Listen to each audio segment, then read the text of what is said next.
नमस्कार दोस्तों, एक बार आपका फिर से स्वागत है हमारे प्यारे से यूट्यूब चैनल पर। तो आशा करता हूँ आप एकदम सुरक्षित होंगे और आपकी पढ़ाई जो है बिल्कुल ज़ोर शोर से चल रही होगी। जैसा कि आप थंबनेल में देख ही चुके होंगे कि ये हमारी पार्ट 2 वीडियो होने वाली है, जो कि हमारा चैप्टर चल रहा था सत्ता के नए केंद्र, उसका आपका ये पार्ट 2 वीडियो होने वाला है। इससे पहले हम पार्ट 1 वीडियो अपलोड कर चुके हैं।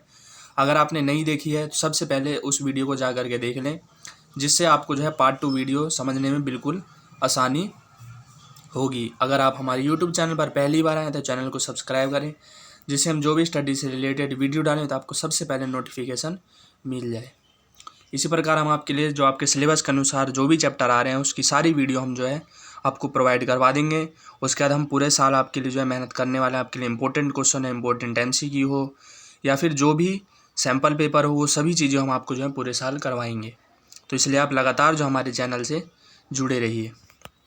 तो चलिए बिना किसी देरी के वीडियो को शुरू करते हैं। शुरू करने से पहले एक चीज़ और बता दूं कि इस वीडियो की जो है नोट्स की जो है PDF हम आपको जो है बिल्कुल फ्री, क्योंकि और चैनल वाले सब क्या कर रहे हैं कि वो पैसे में आपको PDF दे रहे हैं, तो हम जो आपको इसकी पूरी PDF जो है फ्री में आपको जो है लिंक डिस्क्रिप्शन में मिल जाएगी, वहाँ से जा कर के आप जो है ज़रूरी डाउनलोड कर लें। ठीक है, तो चलिए इससे पहले हम आपके लिए आपको बता दें कि हमने आसियान हो गया या फिर सोवियत संघ हो गया, इन सब चीज़ों के बारे में जो हमने पहले ही पढ़ लिया था। तो आज हम जो पढ़ेंगे वो क्या पढ़ेंगे, चीनी अर्थव्यवस्था का उत्थान, कि चीन जो है वो किस प्रकार से अपने आप को इतना प्रगति पर लाया है, क्यों इतना आगे वो पहुंच गया। तो उन सब चीज़ों के बारे में जो हम सब पढ़ेंगे। ठीक है, तो चलिए चीन की पहले हम सब विशेषता जानते हैं कि चीन जो है क्यों इतना अच्छे जगह पर वो उसका स्थान है, इतना अच्छे जगह पर, जिस कारण वो क्या है, वो प्रकृति में भी इतना आगे है, जिस कारण क्या है अपने आप को बहुत ज़्यादा क्या कर पा रहा है, विकास कर पा रहा है। पहली तो उसकी विशेषता ये है कि उसकी क्या है, भारत, हमारा जो भारत है उससे 3 गुना ज़्यादा क्या है उसका क्षेत्रफल है। उस हिसाब से उसके पास जो आबादी है वो बहुत ज़्यादा ही बढ़िया है। तो क्या कर पा रहा है, वो उस चीज़ का अच्छे से इस्तेमाल कर पा रहा है। लेकिन भारत का क्या है, भूमि अब है नहीं ज़्यादा, जिस कारण क्या है, और जनसंख्या हम जानते हैं कि अब भारत जो है पहले नंबर पे आ चुका है। तो उस हिसाब से हमारा देश जो है ग्रो इसलिए नहीं कर पा रहा क्योंकि जनसंख्या ज़्यादा हो गई। लेकिन चीन का क्या है कि चीन के पास जो अभी आबादी है वो एकदम क्या है, बढ़िया है, जिस कारण क्या है वो ज़्यादा से ज़्यादा उसका जनसंख्या का इस्तेमाल कर पा रहा है। उसके बाद भूभाग, भूभाग जैसा कि मैंने आपको कहा कि भूभाग जो है उस पर बहुत ज़्यादा है। उसका संसाधन पूर्ण रूप से उस पर क्या है, अभी पूरा का पूरा अभी तक उसका वहाँ पर जो है लोगों के द्वारा अच्छे से इस्तेमाल किया जा रहा है। उसके बाद क्षेत्रीय अवस्थिति, क्षेत्रीय क्या है वहाँ पर बहुत ज़्यादा ही बढ़िया है। यहाँ पर मतलब क्षेत्र व्यवस्था बहुत ज़्यादा है, वहाँ पर क्या है अच्छा देखने को मिल रहा है। ठीक है, अब देखते हैं हम सब कि चीन की अर्थव्यवस्था का उत्थान जो है कहाँ से शुरू हुआ। चीन की अर्थव्यवस्था का उत्थान शुरू में जब 1945 की समय की बात करें तो चीन की जो है अर्थव्यवस्था पूर्ण रूप से क्या हो गई थी, ख़राब हो गई थी, क्योंकि युद्ध चल रहे थे। युद्ध में ये भी संलयन हो गया था, जिस कारण से अर्थव्यवस्था ख़राब हो गई थी। अब क्या कर रहा था वो, चीन कर रहा था कि वो, उन्होंने सोचा कि अब वो अकेले रह करके अपने देश का विकास करना चाहते थे। क्या करना चाहते थे, अकेले रह करके अपने देश का विकास करना चाहते थे। लेकिन हो गया उसका उल्टा। फिर क्या करा उन्होंने, 1972 में क्या करा, अमेरिका से संबंध जो टूटे हुए थे उसको क्या कर लिया, बनाया और एकांतवास को ख़त्म कर दिया। अमेरिका से क्या हुआ, दोबारा वो मिल गए। ठीक है, और आपको मैं ये बता दूं कि पेपर में आ जाता है कि चीन के द्वारा 1970 के बाद अर्थव्यवस्था को उठाने के लिए क्या क्या प्रयत्न किए गए। तो आपको ये 1972 वाला हो गया, या फिर ये 1973 वाला हो गया, या फिर ये 1978 वाला हो गया, या फिर ये 1982 और 98, ये सब की सब आपको जो है आंसर में लिखना है। और एक क्वेश्चन ये भी आता है कि 1970 के दशक में उन्होंने क्या क्या प्रयत्न किए। तो 1970 के दशक वाले में सिर्फ आपको 1972, 1973 और 1978 वाले ही, यही तीनों करना है। ठीक है, तो पहला पॉइंट उन्होंने क्या करा, प्रयत्न अपनी अर्थव्यवस्था को उठाने के लिए एकांतवास को ख़त्म कर दिया, अमेरिका से संबंध बनाया। उसके बाद उस समय के जो उनके प्रधानमंत्री थे 1973 में चाउमिन लाई द्वारा क्या करा गया, कृषि हो गया, उद्योग, कृषि और विज्ञान प्रौद्योगिकी क्षेत्र में आधुनिकीकरण के 4 प्रस्ताव रखे गए। तो पेपर में सीधा ये भी आ जाता है कि चाउमिन लाई द्वारा जो आधुनिकीकरण के 4 प्रस्ताव रखे गए थे उसकी व्याख्या कीजिए। तो 4 कौन कौन से, कृषि, उद्योग, सेना और विज्ञान। ठीक है, उसके बाद आपका आता है 1978 में खुले द्वार की नीति अपनाई। उस समय कौन थे प्रधानमंत्री, देंग सियाओपिंग।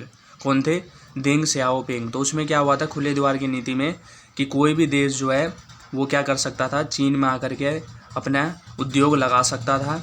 ठीक है, ये चीज़ जो है चीन ने खोल दिया था, पूरे विश्व के लिए बाज़ार को जो है खोल दिया गया था। उसके बाद 1982 में खेती का निजीकरण कर दिया गया, खेती के लिए नियम कानून बना दिए गए। फिर 1998 में उद्योगों का निजीकरण भी कर दिया गया, प्राइवेटाइजेशन कर दिया गया। मतलब ये समझ लीजिए, खेती को क्या कर दिया गया, निजीकरण, उद्योगों को क्या कर दिया गया, प्राइवेट कर दिया गया। अब क्या हुआ, इन सब चीज़ों के परिणाम आए, तो कुछ अच्छे परिणाम भी आए तो कुछ बुरे परिणाम भी आते हैं। हम सब जानते हैं कि कोई भी चीज़ अगर हम सफल होते हैं तो सभी लोग उससे खुश नहीं होते, वैसे ही यहाँ पर भी यही हुआ। क्या हुआ कि कुछ अच्छे परिणाम आए तो कुछ बुरे भी आए। सबसे पहले तो उद्योगों में वृद्धि हुई, ठीक है, ये बढ़िया वो आया। उसके बाद सेज स्पेशल इकोनॉमिक जोन की स्थापना की गई वहाँ पर। ठीक है, विदेशी मुद्रा जो है वो बढ़ गया। मेन कारण उनका ये भी था कि चीन में जो है विदेशी मुद्रा खत्म हो गई थी, इसलिए भी जो अर्थव्यवस्था जो है उत्थान करना बहुत ज़्यादा ज़रूरी था। फिर क्या हुआ, इसके कारण विदेशी मुद्रा में बढ़ गए। क्यों? क्योंकि विदेशी लोग जो है यहाँ पर आकर के व्यापार कर रहे थे। अब व्यापार करेंगे तो वो अपने जो भी डॉलर है या फिर यूरो है जो भी है वो देंगे, क्योंकि उनके पास वहाँ के जो चीन की मुद्रा है वो तो है नहीं। ठीक है, उसके बाद बेरोज़गारी बढ़ी। क्या हुआ, बेरोज़गारी बढ़ी, क्योंकि सारे के सारे नौकरी जो है विदेशी लोग खा जा रहे थे, तो क्या हुई, बेरोज़गारी इसके कारण बढ़ी। अब इसके नकारात्मक प्रभाव ये पड़ा कि इसका प्रभाव पर्यावरण और भ्रष्टाचार पर पड़ा। क्या हुआ, पर्यावरण पूर्ण रूप से वहाँ की दूषित हो गई, क्योंकि नए नए उद्योग लगे, वहाँ से धुआं, केमिकल जो भी निकल रहा था, उसके कारण क्या हुआ, पर्यावरण खराब हुआ। उसके बाद भ्रष्टाचार मतलब ये हुआ कि गरीब लोगों को परेशानी हुई। मतलब जो अमीर लोग थे वही ज़्यादा उसमें अमीर होते जा रहे थे, लेकिन जो गरीब मध्यम वर्ग थे उनको बहुत ज़्यादा नुकसान हुआ, क्योंकि उनके छोटे छोटे उद्योग थे और वो छोटे छोटे उद्योग जो भी थे उन सभी को क्या कर दिया गया, बंद कर दिया गया। और भ्रष्टाचार पूर्ण रूप से, नेता जो भी थे वहाँ की राजनीति पूर्ण रूप से खराब हो गई। ठीक है, वीडियो अच्छी लग रही हो तो वीडियो को लाइक कीजिए, क्योंकि बहुत ज़्यादा ही हमारी इसमें मेहनत लगती है बच्चों बनाने में। ठीक है, इसी प्रकार हम आपके लिए जो है वीडियो लाते रहेंगे। उसके बाद क्या हुआ, मैं आपको ये भी बता दूं कि इसकी PDF हम आपको जो है ज़रूरी प्रोवाइड करवा देंगे। वीडियो अपलोड होते ही आपको जो है डिस्क्रिप्शन में जाइएगा और आपको जो है वीडियो की PDF मिल जाएगी। ठीक है, उसके बाद अगला है हमारा चीन भारत संबंध। भारत और चीन का संबंध हम जानते हैं अभी तो पूर्ण रूप से ख़राब है, लेकिन पहले थोड़े मोड़े अच्छे भी थे। उन सब चीज़ों के बारे में पढ़ेंगे कि सकारात्मक और नकारात्मक इसके कैसे संबंध देखने को मिलते हैं। सबसे पहले सांस्कृतिक आदान प्रदान। भारत की संस्कृति और चीन की संस्कृति जो है लगभग थोड़ी मोड़ी मिलती है, जैसा कि आप देखे होंगे, क्योंकि बौद्ध धर्म के वहाँ पर है तो बौद्ध धर्म की हिंदू परंपरा से थोड़ी थोड़ी जो है संस्कृति मिलती है। उसके बाद विज्ञान और तकनीकी में क्या है, सहयोग है। अभी थोड़ा सा ख़राब हो गया है, लेकिन पहले क्या था कि सारे के सारे जो भी विज्ञान तकनीक जो भी अभी भी चाइनीज़ माल आपको फ़ोन के रूप में जो आपको दिख रहा है, ये सब चीज़ों को लेकर के जो है अब तो कम हो गया, लेकिन पहले बहुत ज़्यादा ही क्या थे, अच्छे संबंध देखने को मिलते थे। व्यापार पर समझौता हो रखा है इनके दोनों के बीच में, व्यापारिक समझौता यहाँ पर हो रखा है। अब देखते हैं नकारात्मक। सबसे पहले नंबर पे हम सब जानते हैं कि सीमा विवाद देखने को यहाँ पर हमें मिलता है। कभी जम्मू कश्मीर तो कभी अरुणाचल प्रदेश, कभी तिब्बत, तो इन सब 3-4 जगह पर जो हमें चीन के द्वारा जो है हमेशा जो है लड़ाई झगड़ा का देखने को मिलता है। तिब्बत विवाद आपका 1950, ये नकारात्मक प्रभाव है। उसके बाद 1962 का युद्ध हमने देखा था, 1962 में जो चीन से युद्ध हुआ था। ठीक है, उसके बाद आपका आ जाता है अरुणाचल प्रदेश और अक्साई चीन पर आदि। इन सब चीज़ों पर जो है विवाद के मुद्दे आपको देखने को मिलते हैं चीन से। ठीक है, उसके बाद घुसपैठिए आ जाते हैं चीन के। तो इन सब चीज़ों को लेकर के जो आपको विवाद देखने को मिलता है, तो ये आपके सकारात्मक और नकारात्मक प्रभाव होते हैं। ये पेपर में आपको आ भी जाता है, तो इसलिए बिल्कुल भी इसको हल्के में ना ले।